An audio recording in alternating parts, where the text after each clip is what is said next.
అంటే ఈ ఫిబ్రవరి ఎండింగ్ లోపల ఖచ్చితంగా మీరు ఖాళీ చేసేస్తారు. 100% ఖాళీ చేస్తాను. ఇట్లా చెప్పేబట్టి సంవత్సరంన్నర అవుతుందని చెప్పేసి అంటున్నారు. మరి అలానైతే ఏం లేదు కదా, ఇంకో సంవత్సరం అయితే కాదు. వాస్తవానికి ఎవరికైతే చెప్పలేదు, కాకపోతే నేను ఖాళీ చేస్తా అనేది మాత్రం అందరికి తెలుసు ఇక్కడ.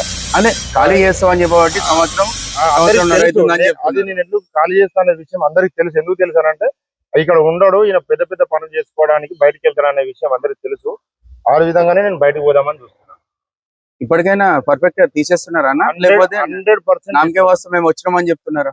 మీకు అంటే ఒకరికి భయపడి చెప్పడానికి అనేది ఇంట్రెస్ట్ ఏం లేదు. నేను ఫిబ్రవరిలో నేను ఉండను ఇక్కడ. నేను మనస్ఫూర్తిగా అడుగుతున్నాను ఏంటంటే, మా కంప్లైంట్ వచ్చిన ద్వారా మేము అడుగుతున్నాము, మీరు ఇలానే చెప్పుకుంటూ పొడిగిస్తారా, లేకపోతే ఖచ్చితంగా ఫిబ్రవరిలో కాల్ చేస్తారు? మార్చ్ 1 వరకు వచ్చి చూడండి, ఇక్కడ ఏమైనా ఉంటే మీకు మా మీద అప్పుడు యాక్షన్ తీసుకోండి.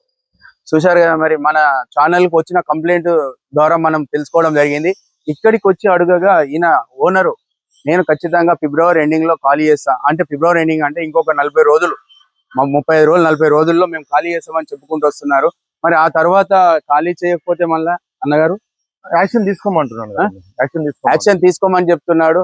ఆ 30 రోజుల తర్వాత ఈ సంస్థ ఇక్కడికి వెళ్ళి కదిలియకపోతే మరి ఖచ్చితంగా నాపై యాక్షన్ తీసుకోమని మున్సిపాలిటీ వాళ్లకు మరియు జిహెచ్ఎంసీ వారికి తెలియజేస్తున్నాడు.